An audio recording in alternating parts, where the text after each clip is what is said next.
Welcome back to the SSL Family Dad channel. It is time to get out here and tap trees. This is actually the earliest that I have ever tapped trees here in Michigan, Lower Peninsula, Michigan. I keep record every year of when I start tapping, and I'm actually late. There were people tapping out in this community at the very first week of February, which is insane. So the weather's been strange, but we've had good runs here, and it's time to get out and get some trees tapped. I'm going to take you through the process that I use to tap trees, and then we'll come back and talk a little bit about what I have found to be the best method over the years of collection. Is it bags? Is it buckets? Is it metal? Is it plastic? What have I found to be the ultimate way to go? So let's get some trees tapped.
So you can see last year's hole, and it's I drilled these pretty deep, so we're talking about a 2-inch deep hole, and it's healed out almost all the way to the edge here. So they do heal after each season, but you don't want to drill too many holes in a tree, and you don't want to drill them too close together. So I don't want to tap in this area again, so I'll spin around to the side here and tap on this side. This is also my south-facing side of the tree, so it's going to get the most sunlight. And there's lots of methods looking at where large roots, lining up large roots below and large branches up above. But what I have found is that doesn't always hold true. Sometimes you can follow all those tricks and still end up with a tree that doesn't seem to produce much. So south-facing side of the tree is the best way to go. That's where the sun's going to hit it and get that sap moving.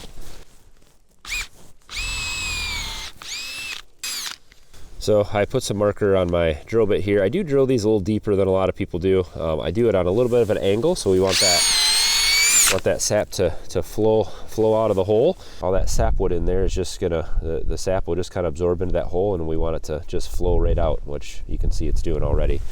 There are other taps out there, some called tree saver taps that use a smaller bit. This is a 7/16 bit we're using on these.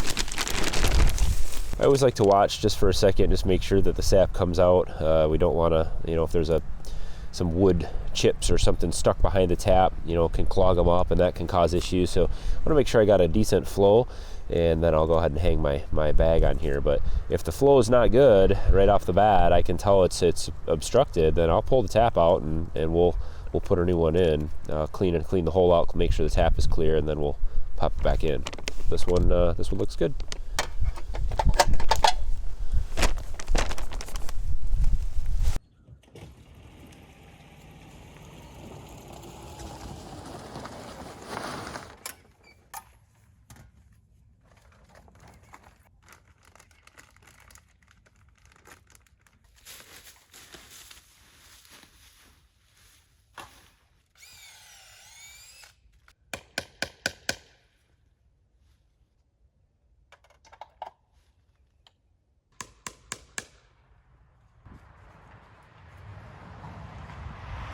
So whenever I'm drilling the holes, I'm cleaning the hole out. I want to get as much of that wood out of there as possible, so I'll run the bit in and out quite a few times.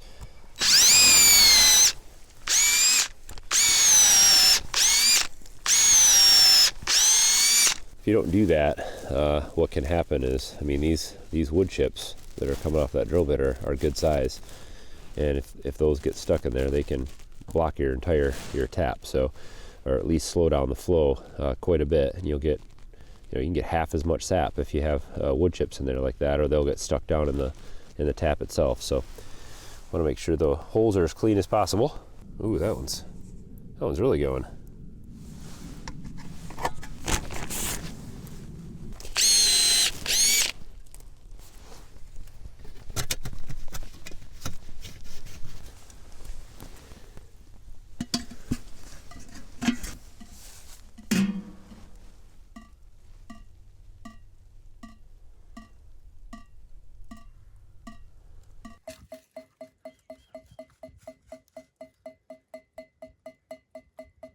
So there are lots of different ways to collect sap. I've done it very cheap, and we've done it very expensive. There's lots of different ways to do it. In the past, when I was just getting into maple syrup, I didn't want to go out and spend a bunch of money. I didn't exactly know if I was going to continue to do it or how much I would get, and I had a lot of questions. So I just wanted to try it out. And what I did was I went around to a lot of bakeries and even like grocery stores, bakeries like Walmart or Meijer's or other places like that. Or local small bakeries. I just looked on the internet and found a bunch of bakeries in the area, and I'd go around or I'd call them up and I'd ask for their frosting buckets. Frosting buckets are food grade. They had 3, 4, and 5 gallon buckets. They were easy to wash out, just some warm water, get all the frosting out of there. And if there was a little frosting left in the bucket somewhere, it's just sugar. And so it wouldn't hurt the maple syrup at all. Wouldn't add it, mess with the flavoring or anything like that. So they work really well. And what I did with those is I took buckets with lids, poked a hole in it, and ran some tubing. So I went to, I think it was Liter Evaporator website, and you can get a big 500-foot roll of plastic tubing, and you can buy a bunch of plastic taps, all very inexpensive. And I just went around and cut lengths of tubing, tapped the trees, pounded the plastic taps in, and then ran those to the buckets. The advantage of that was that it's super cheap, and that you can set one bucket on the ground or hang it from a tree. If you just pound a nail in the tree, you can hang it from the tree. And you can run multiple taps. So if you have a big tree, or like a lot of my silver maples would have multiple trunks on one tree, you could tap all of those and run the tubes all into one bucket and have one collection point for each tree. You could even run multiple trees if they're close together into one bucket and have it sitting in between them. So very cheap, inexpensive way to go to get started, and it worked really well for us. The big disadvantage of this method is that if you're going to do this year after year, you have to wash all those buckets every year, and you have to clean all that tubing, and it became it was a project. I mean, I had 75 to 100 buckets, all different sizes, all different lids. I have to try to match up. It was a mess, and it took a lot of time to get and clean those out every year, make sure everything was clean, because the sap gets sticky at the end of the year, and you get bugs and stuff in it, and you gotta wash everything. I don't like using a ton of plastic, and so I tried some other things to try to get away from that. At our local farm stores, and as well as online, you can buy aluminum buckets. You saw that I tapped some there with aluminum buckets. Those are a great way to go. In fact, if I had the money, I would do that with every tree that I had here. The aluminum buckets with the lid on them, they take a little bigger, different spile. You put the spile in, and the lid mounts to the spile, and then the bucket actually hangs from a little hook below the spile, and that's all metal. And I really liked that because I try to stay away from plastic as much as possible. However, you do have to clean those again at the end of the year. Same kind of thing. You have to take those metal buckets out. You got to wash the lids, wash the spiles, and then wash the buckets out. But what I have settled on is kind of an in-between. The sap sack holders, again, these are available all over the place at local farm stores as well as online. These are kind of the best of all worlds, the sap sack holders. So these are fairly inexpensive. The taps you can get in bulk, and I think I spent like $15 for 10 of them, so they're about $1.50 a piece for the taps. It's not too bad. And then the sap sack holders, they can run you anywhere from $5 to $10 each, just depending on where you get them and how you source them. And then the plastic bags you do have to source every year. You can get a pack of 10 of them. I can't remember the price on them, but they're not super expensive. You can reuse these plastic bags. Again, if you want to get back into washing and cleaning things out at the end of your season, totally fine. You can actually reuse these probably for several seasons before they might get brittle or break down. But we tend to just throw them out or recycle them at the end of the season and buy new ones. So this is kind of the best of all worlds, meaning that there is a little bit of a yearly cost. You do have to get the plastic bags. You are collecting in plastic, but it is a food grade plastic, and it seems to be pretty healthy and safe as far as I understand. But the sap sack holders and the taps, those are made out of either steel or aluminum, and they're going to last a really long time. I mean, I can't imagine those would go bad anytime soon. So you'll be able to reuse those year after year after year. And what I do is every year I just grab a couple more. We'll just pick up maybe 2, 3, 4, 5 more of these sap sack holders every year. And so we keep expanding to more and more trees every year, as well as getting some more other equipment upgraded. So I also last year tried a gravity feed tubing system, just kind of a small system. And I had mixed results with it. I think I didn't really, the first time I did it, I didn't do it probably right.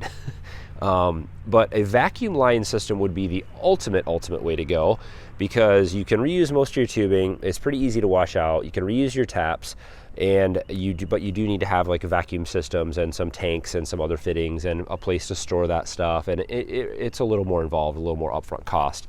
And it also is a lot more setup every year. You got to take that tubing down, and then you got to put it back out. You got to rerun all your tubing, and so that could be a little bit more time consuming. These are super easy, and especially for us, we've got 50 or less tapped trees. We could probably end up with about 70 tapped trees here if I really pushed it. But I think we'll just keep with these with the sap sack holder method. So I will put a link in the description to these, as well as the aluminum bucket that I used, as well as the tubing and all the supplies that I have used in the past that I have found to be useful, and you can kind of choose whatever you want to do.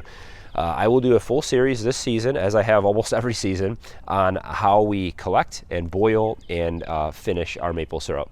We make little tweaks each year, and so I like to just always put it out there. So stay tuned for more videos on collecting sap and boiling. We're gonna set up our evaporator actually later today and try to get that started. And so we'll take you guys along for that in a later video. So stay tuned for those things. Don't forget to hit thumbs up on today's video. Subscribe if you want to tag along for more content. And as always, guys, thanks for watching. Have a good one.